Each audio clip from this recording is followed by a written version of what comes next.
DPP awafutia kesi ya uhaini vijana 7 Dar es Salaam, wakiwa na nyuso za furaha, huku machozi yakiwalenga na wengine wakishindwa kujizuia na kulia kimya kimya ndani ya mioyo yao.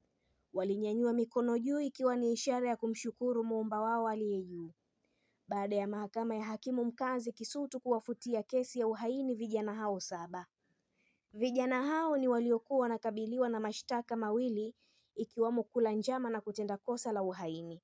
Sio tu waliinua mikono juu, bali pia walipiga magoti chini na kunyanyua nyuso zao juu, wakiashiria kumshukuru Mungu na kisha kutoa neno moja mbele ya mahakama hiyo kwa kutamka tu, na mshukuru sana mheshimiwa hakimu, huku wakimalizia kwa kukunja mikono yao na kisha kuiweka kifuani, huku nyuso zao wakiziinamisha chini kuashiria kushukuru.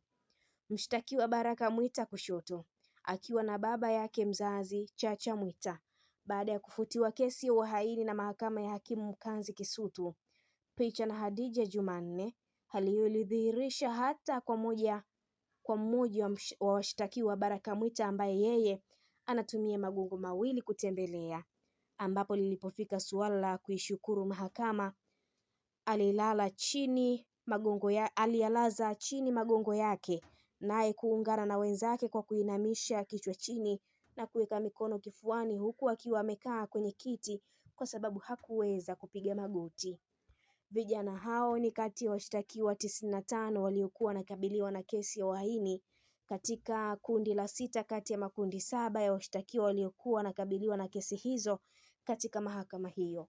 Haya yalijiri jioni ya Disemba 24, 2025 baada ya mahakama ya hakimu Kisutu kuachia huru washtakiwa 7 wa kesi ya uhaini inayotokana na maandamano ya wakati wa uchaguzi mkuu wa mwaka 2025 tarehe 29 mwezi wa 10.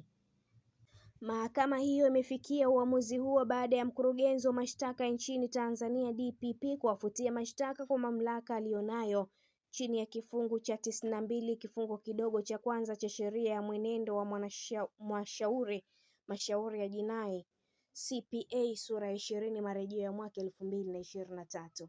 Washtakiwa waliokuwa wakikabiliwa na kesi ya uhaini wakiwa katika mahakama ya hakimu mkazi Kisutu baada ya kufutiwa kesi hiyo kama unavyowaona washtakiwa, kama jinsi ambavyo jamhuri walivyoleta ombi lao.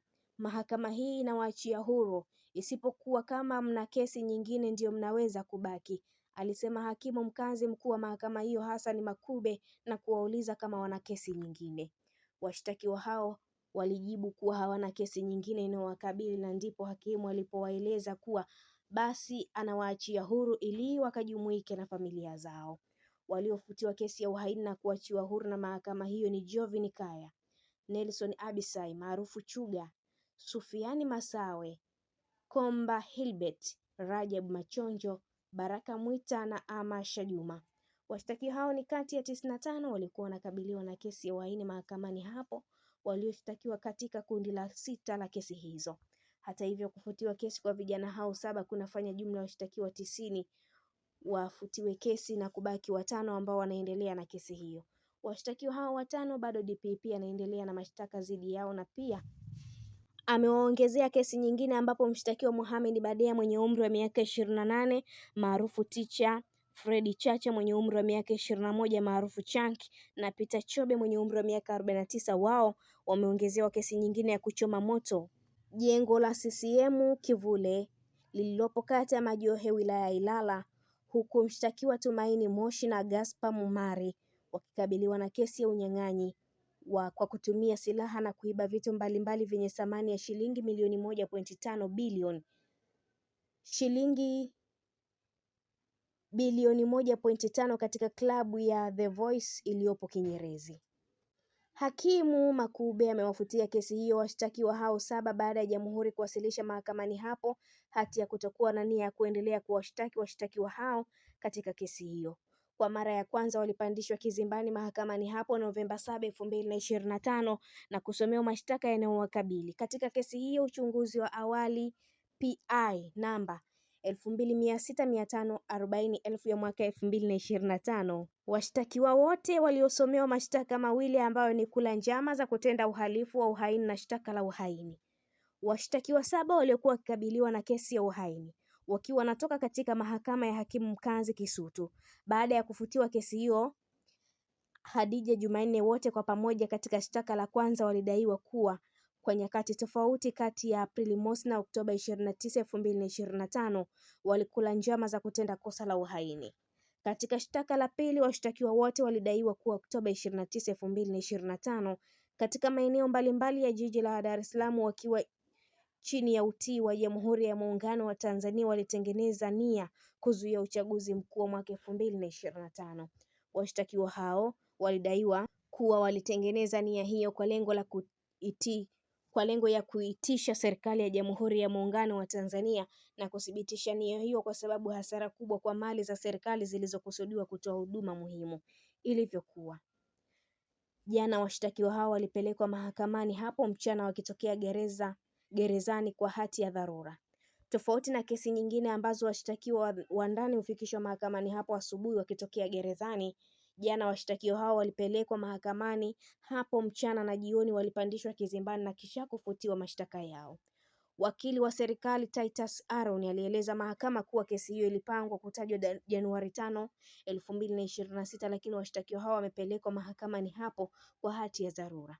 Mheshimiwa Hakimu, tumewasilisha hati ya maombi kwako inayoitwa Nolle Prosequi, taarifa kutokuwa na nia ya kuendelea na mashtaka kwa mujibu wa kifungu cha 92 kifungu cha kwanza cha sheria ya mwenendo wa makosa ya jinai sura ya 20 marejeo ya mwaka 2023 kwa washtakiwa hawa 7 waliopo mbele ya mahakama yako, alisema wakili Titus na kuongeza kuwa kwa mujibu wa kifungu hiki DPP hana nia ya kuendelea na kesi dhidi ya washtakiwa wote. Hivyo kutokana na ombi hili tunaomba mahakama iwafutie mashtaka na iwachie huru washtakiwa hawa, alisema.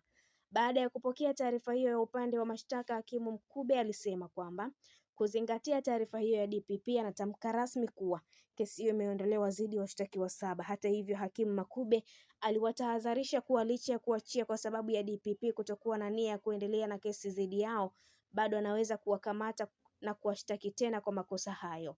Hata hivyo, kwa mujibu wa kifungu ambacho kilichotumika kuwaachilia kinaweza kutumika tena kuwakamata na kuwarudisha hapa mahakamani iwapo upande wa mashtaka utajidhihirisha kuwa una ushahidi. Ndugu walipoishukuru mahakama. Mmoja wa ndugu wachache waliofika mahakamani hapo jioni baada ya kupata taarifa kuwa kijana wake wameachiwa huru na mahakama ni baba mzazi wa mshtakiwa Baraka Mwita Chacha Mwita, ambaye alishukuru mahakama, ofisi ya DPP na watu wengine. Nawashukuru watu wote, haikuwa rahisi lakini nawashukuru wote. Mtoto wangu ametoka, Mungu awabariki, alisema Chacha Mwita. Mzee Chacha licha ya kushukuru aliomba kupiga picha ya kumbukumbu na washtakiwa walioachiwa huru na mwanaye. Kwa upande wake mshtakiwa Rajabu Machonjo ambaye ni fundi magari alisema haikuwa rahisi kwa washtakiwa wenye kesi hiyo kuachiwa huru, lakini wanashukuru Mungu. Haikuwa rahisi, hatuamini, lakini tunashukuru sana mahakama na DPP kwa kutuondolea kesi hii, alisema. Uamuzi huu wa kuachia huru washtakiwa hao umetokana na kauli ya Rais Samia Suluhu Hassan kutoa maelekezo kwa DPP kuangalia uwezekano wa kuwafutia mashtaka wale waliobainika kuwa waliingia katika maandamano hayo kwa kufuata mkumbo tu. Rais Samia alitoa maelekezo hayo wakati alipozindua na kulihutubia Bunge la 13 Novemba 2025. Hii ni Nell TV, endelea kutufuatilia, usisahau kulike, kushare, kucomment pamoja na kusubscribe channel yetu ili uendelee kufurahia taarifa zetu mbalimbali kutokea ndani na nje ya mipaka ya Tanzania. Mimi ni Queen Liz, hadi wakati mwingine, endelea kusalia na Nell TV na Mwenyezi Mungu akubariki.